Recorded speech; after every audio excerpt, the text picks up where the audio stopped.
In just a few weeks' time, a special holiday will take place to commemorate a historic victory against an invading military superpower. The Battle of Puebla on May the 5th of 1862 saw Mexican forces, despite being outnumbered and outgunned, successfully defend the city of Puebla against the Second French Empire.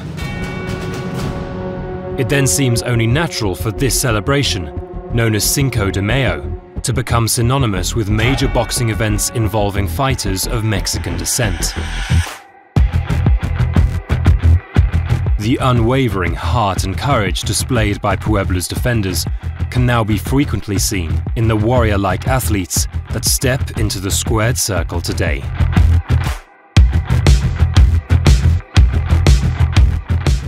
Currently, the nation boasts two leading examples that not only offer that familiar valor, but also a set of well-honed skills and combative instincts.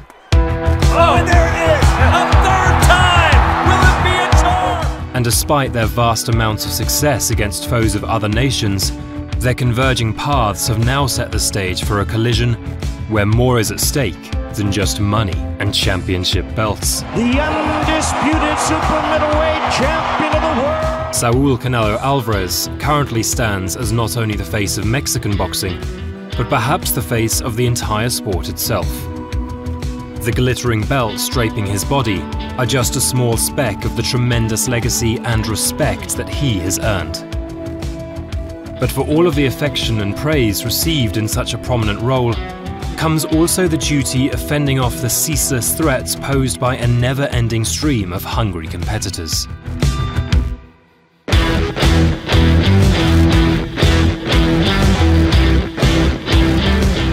One such threat, incidentally, has emerged from closer to home. A domestic foe from the unforgiving streets of Tijuana, looking to capture the same levels of adulation enjoyed by his famed countrymen. Drops him with the left hook, and it is over! On paper, he lacks the elite level experience required for such a significant showdown. But at its core, a fight involving two prideful Mexicans introduces a level of machismo and risk, where even a titanic upset becomes a possibility.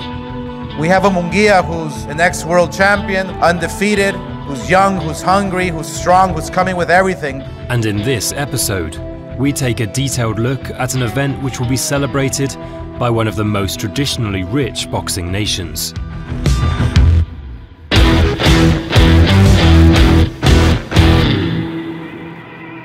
Welcome to the Canelo Alvarez vs. Jaime Munguia Fight Countdown.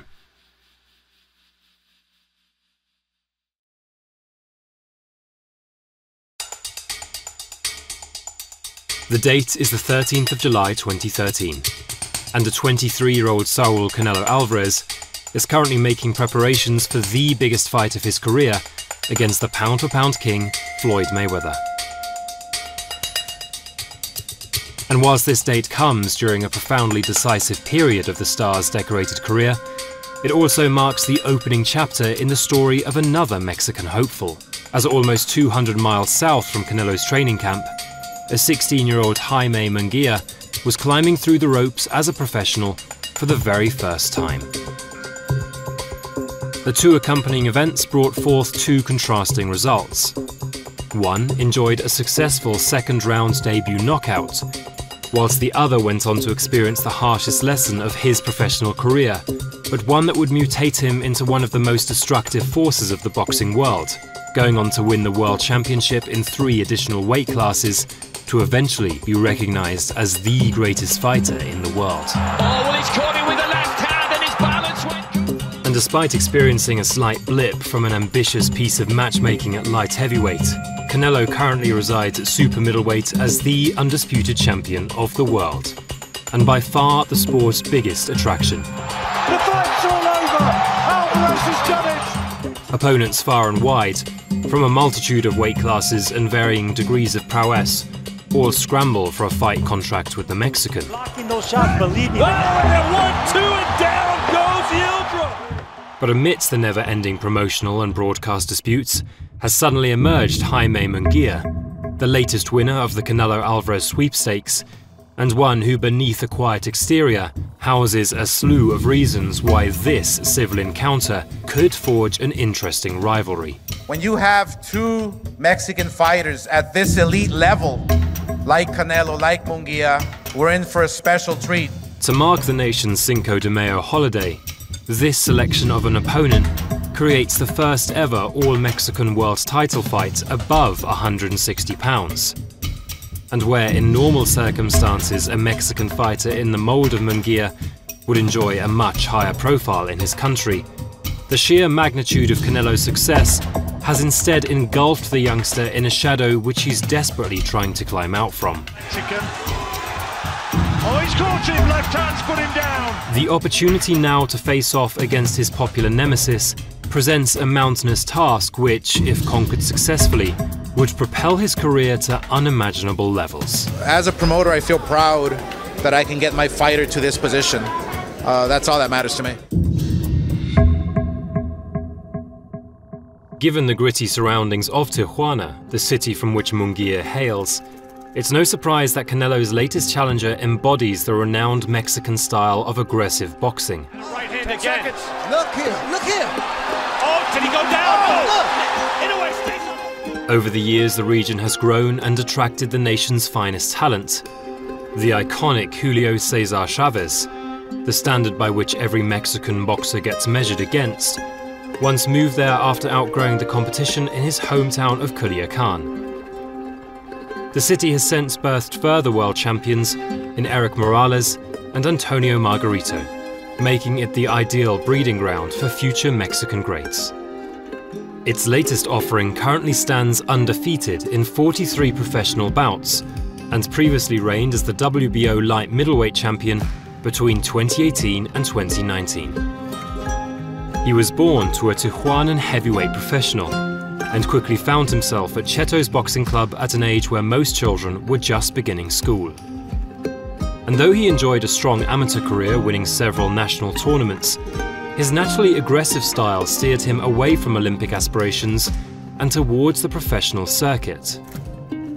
Along his journey, he was helped along by Fernando Beltran of Zanfa Promotions, who played a significant role in guiding his career, especially as he transitioned from a national fighter in Mexico to an international prospect. And in the run-up to April 2018, after being named the Ring Magazine Prospect of the Year, the young brawler was enjoying perhaps the most impressive run of form in his undefeated 28-fight career. But despite his success, much of the sports spotlight instead remained fixed on the most hotly debated rivalry of the entire decade, involving none other than Canelo Alvarez and his fierce nemesis, Gennady Golovkin. Gennady steps back in and lands a hard right uppercut. Having benefited from an incredibly fortunate result in which he escaped with a draw, Canelo's woes continued further with a failed drug test in the lead-up to their highly anticipated rematch. Consequently, Gennady Golovkin, the then unified WBC, WBA and IBF middleweight champion, was left without an opponent for his May the 5th date. It's here where the mainstream boxing world would first learn of the name Jaime Munguia, as the Kazakhs' promotional team began scouting the 21-year-old as a replacement. The Mexican, on paper, fit the bill as someone who presented a style similar to what Golovkin had been training for, and with his inexperience at world level, posed little threat in scoring an upset victory to derail the eventual Canelo vs Golovkin rematch. But justifiably so, the Nevada State Athletic Commission intervened and felt the youngster, despite his talents, was not ready for such a significant leap in competition against a ferocious puncher.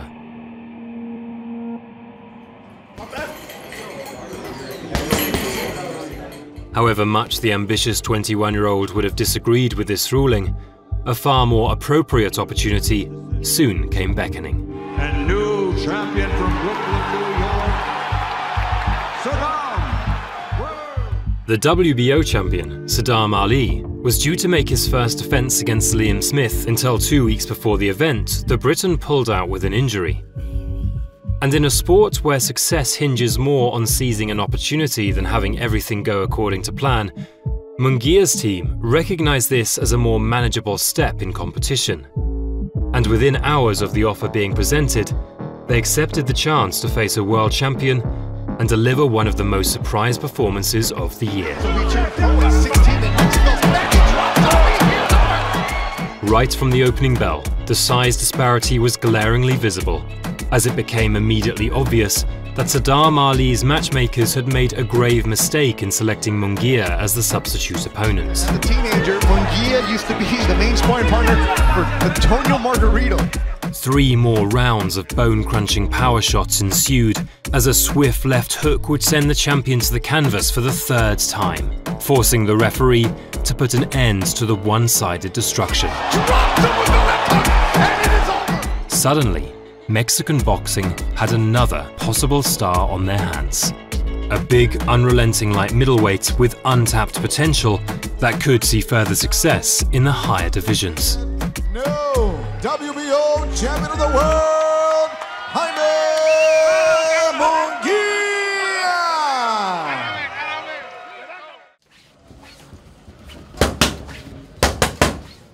Not long after the breakout performance, Munguia signed a co-promotional deal with Golden Boy Promotions, who at the time also retained Canelo Alvarez as their premier client. Come on, let's give it up for Canelo. Let's give it up for Canelo, the champion. The unified champion. But in such a fiercely competitive industry, a once harmonious partnership between an ambitious fighter and a visionary promoter can begin to unravel under the strain of strategic discord and diverging goals. Y tengo que aprovechar para mí, porque cada una de las personas siempre ven su beneficio, no van a ver tu beneficio. Fresh off his decision victory over Gennady Golovkin in their rematch in September of 2018, Canelo signed a groundbreaking 11-fight deal with the promoter's new broadcasting partner. And this is the zone, and we're about to talk to the face of boxing, Saul Canelo Alvarez. The minimum $365 million arrangement made it the richest athlete contract in sports history, signifying Canelo's monstrous star power as he launched a venomous assault across the entirety of 3 weight divisions. Impressive victories over the likes of Daniel Jacobs and Sergey Kovalev were then followed by the unification of an entire super middleweight division to become the undisputed champion of the world. Canelo Alvarez, emphatic, stunning, another devastating victory to add to the pile. This remarkable run of form, however, did not come without its issues. DAZN, the fighter's new broadcaster, understood the deal would guarantee the 3rd chapter of the Canelo vs Golovkin rivalry. For the newly launched network, this matchup, with hugely successful box office numbers in its previous 2 installments, was going to be a tentpole event that would be key to fortifying its new subscriber base. Pero yo estoy en mi momento, ¿no? Yo estoy en mi momento y tengo que aprovechar todas las oportunidades. Así gane menos, no voy a dejar que ustedes digan lo que tengo que ganar. While Golden Boy and DAZN were on board with the plan, it seems that Canelo was either not interested in completing the trilogy against Golovkin, or, as their subsequent lawsuit stated, was kept in the dark from such an arrangement. Golden Boy ya le había prometido y había firmado a DAZN de que yo iba por seguro a pelear con Golovkin por la misma cantidad. Y nunca me lo dijeron. The parties remained entangled in the dispute up until November of 2020, where finally Canelo reached an agreement to sever ties with his long-term promoter. The camaraderie and tight-knit bond that was the hallmark of their early success had now been supplanted by a more ruthless atmosphere between the 2 parties. I treat everybody like a family, and I do the same thing with Golden Boy, but I think he's not that kind of person. Canelo would go on to form relations with other promoters in the industry, and Golden Boy, with an added incentive to forge a new Mexican superstar, turns their attention to the latest talent in their stable. A fighter who wants to get to the top and stay on top. And he has a really, really tough challenge. As the newly crowned WBO light middleweight champion, Jaime Munguia's reign began with a defense against the former world champion Liam Smith. Oh, he's caught him. Left hand's put him down. And further successful outings against Brandon Cook, Takeshi Inoue, Dennis Hogan and Patrick Alote helped steadily nurture the young fighter's abilities against top 10 opponents. The goal, it seemed, was to one day have Munguia mount an ambitious challenge against the leaders of the middleweight divisions, spearheaded by none other than Gennady Golovkin and Canelo Alvarez.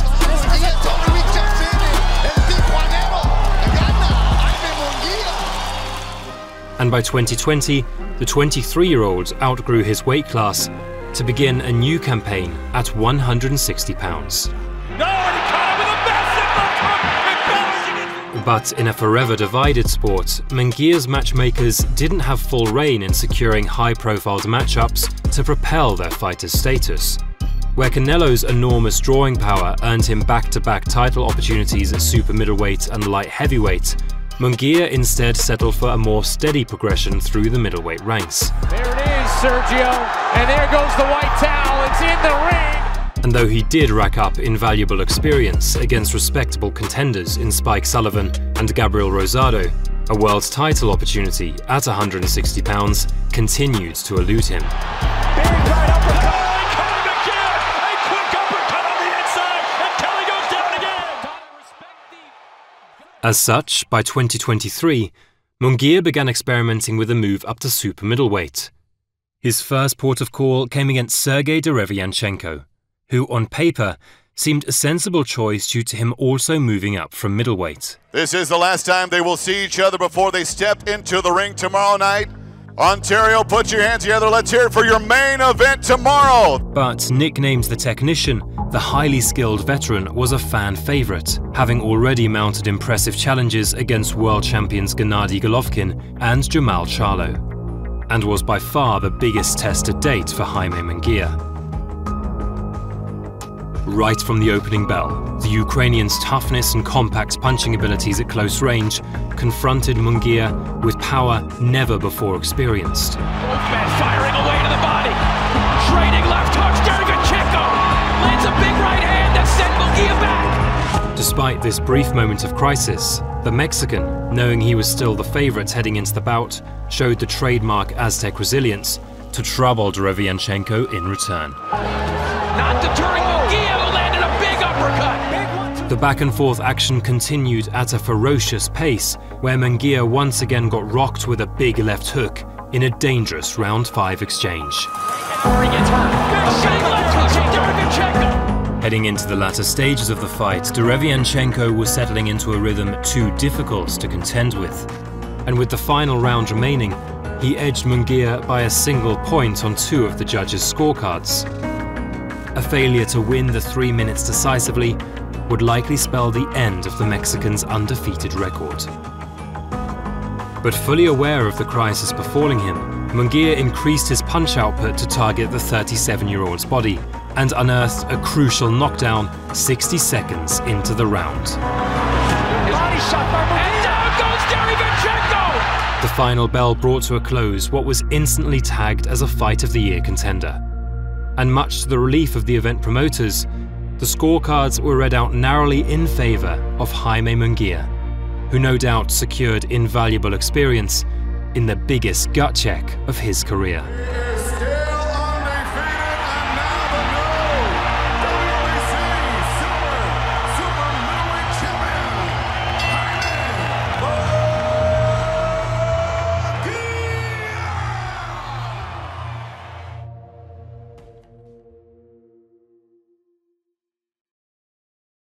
Just 4 weeks before Munguia's thrilling encounter with Derevyanchenko, Canelo Alvarez sealed a points decision win over Briton's John Ryder. Like Chris said earlier. Whoa, and a 1-2, and that just set. Though he remained untroubled and the win was never in doubt, the failure to provide audiences with an expected knockout fueled murmurs of a possible decline in the champion's powers. And given the fact that it was an 18-by-18 ring, which gives Canelo the advantage and he couldn't stop him, that shows me that there's a sign there of slowing down. The result also marked a 3rd consecutive outing in which his disappointment in his performance was too visible to not notice.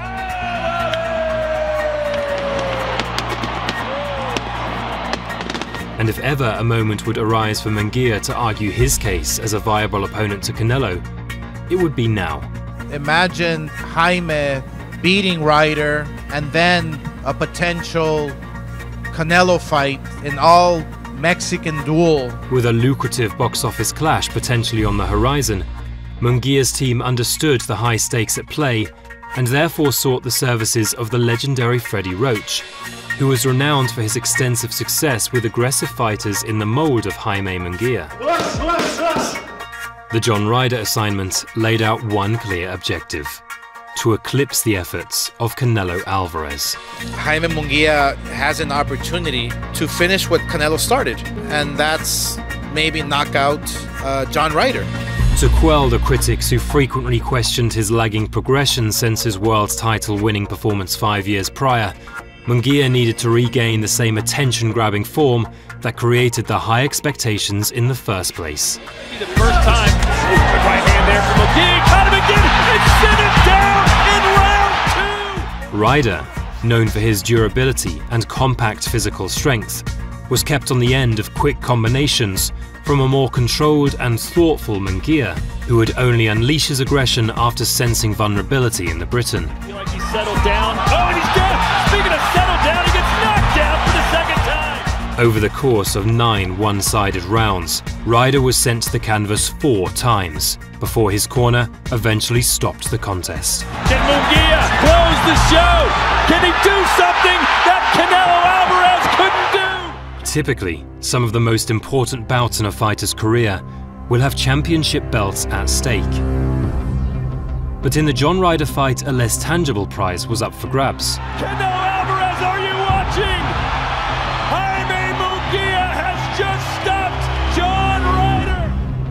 In a sport where nuanced comparisons against common opponents can offer deep insights into an upcoming clash, the stark divergence in their performances has significantly heightened interest in what many had initially dismissed as a routine contest for the undisputed champion. Back and lands a big right hand on Canelo. A perceived sense of low threat from Canelo's recent opponents has become a prevailing sentiment amongst many boxing enthusiasts.